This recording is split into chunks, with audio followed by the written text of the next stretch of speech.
não se impõe nada a ninguém, sabe? O conhecimento, a conduta do ser humano vem de dentro. Então o conhecimento não é algo que a pessoa diz para a pessoa, olha, a coisa é assim. Não adianta. Conhecimento, entendimento, tirar de dentro o que a pessoa já sabe. E isso já falou Platão há muito tempo. Conhecer, né? Conhecer qualquer coisa é fazer com que a pessoa entre em contato com o próprio interior. Então vejam, na civilização, os fundamentos da civilização vieram, né? Primeiro de Zoroastro, veja quem ele era. Zoroastro foi um persa que criou no século V a.C. aquela religião persa, né? A religião persa achava que existe um princípio do bem, que era Deus, e um princípio do mal, que era o Lúcifer, o demônio. E Deus criaria o espírito, que era bom. E o demônio criaria a matéria, que era ruim. Veja que interessante. Até agora, inclusive, Platão, né? Platão seguiu essa ideia do Zoroastro, achando que a matéria era ruim.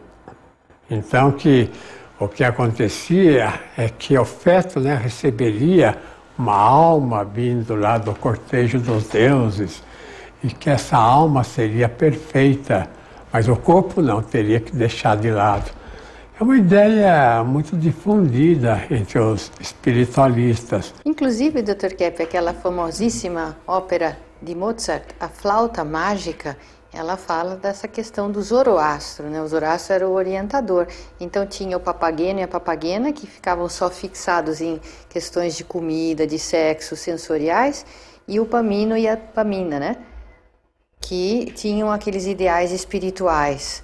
Então fazendo uma divisão, né, entre o mundo do espírito e da virtude e o mundo da carne, o mundo dos prazeres físicos. E se for verificar o pecado mesmo, o problema, a inveja está onde?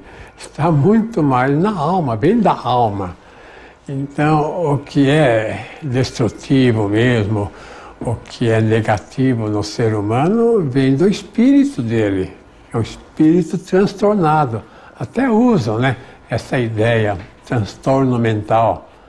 E aí o corpo sofre. Então o problema não está no corpo.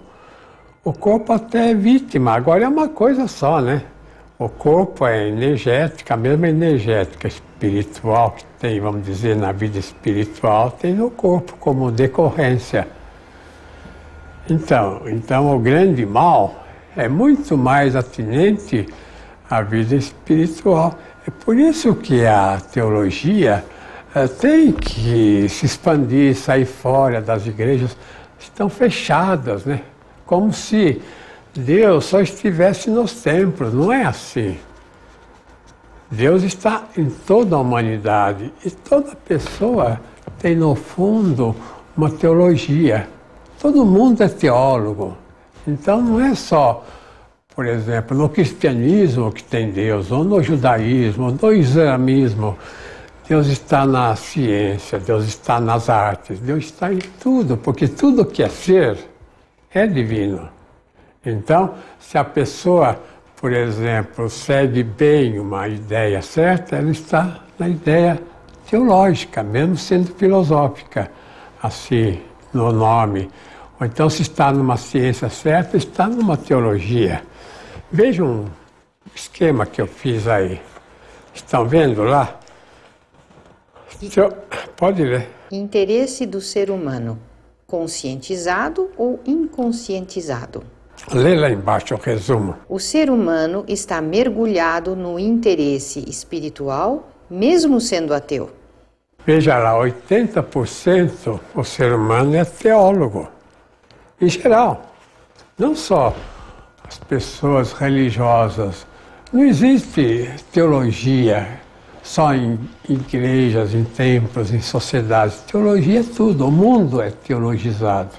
Uma planta está dentro da teologia, um animal, tudo é ligado ao ser divino.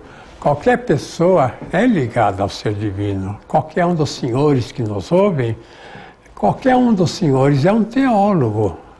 Assim, um teólogo nato, vamos dizer, inato. E veja lá novamente o esquema, a filosofia é 15%, né? E a ciência 5% da vida. Mas tudo é teologia. Agora, nós queremos falar o que com isso, né? Que o ser humano tem que notar que qualquer trabalho que ele faça, está fazendo uma teologia. Compreende? Qualquer trabalho, ele não está numa igreja, trabalhando numa fábrica, em qualquer lugar, ele está fazendo teologia. De noite, ele está em contato com o ser divino. Veja uma sentença que eu coloquei aí. Toda verdade reside no interior do ser humano. Nossa função consiste em deixá-la brotar. Então, essa questão que eu estou expondo agora é uma questão que pode salvar a humanidade.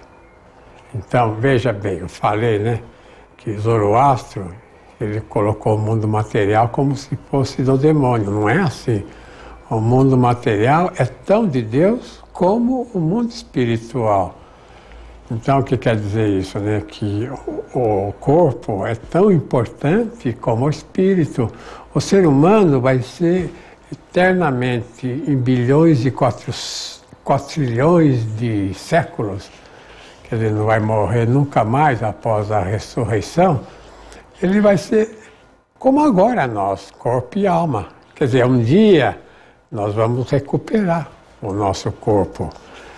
Então veja um último cartaz aí. A civilização, né? A verdadeira civilização tem que ser interiorizada, espiritualizada. A finalidade, né? O poder divino. E nós vivemos até agora lá embaixo, veja. O poder humano, uma civilização sensorialista, uma economia, vamos dizer, materializada, uma civilização que vê no exterior. Então, o que quero dizer com isso, né? Que o indivíduo, à medida que ele entra em contato com o interior dele, com ele, então, ele é o interior dele. Ele não pode deixar o interior dele fora e viver o exterior. Ele tem que viver o interior no exterior, porque o único elemento eterno, imortal, o único elemento perene é o que está principalmente no interior dele, principalmente, como eu falo, né, as virtudes que ele tem. Então, para o ser humano ter equilíbrio, ele tem que viver no exterior de acordo com o interior certo, né? Não errado.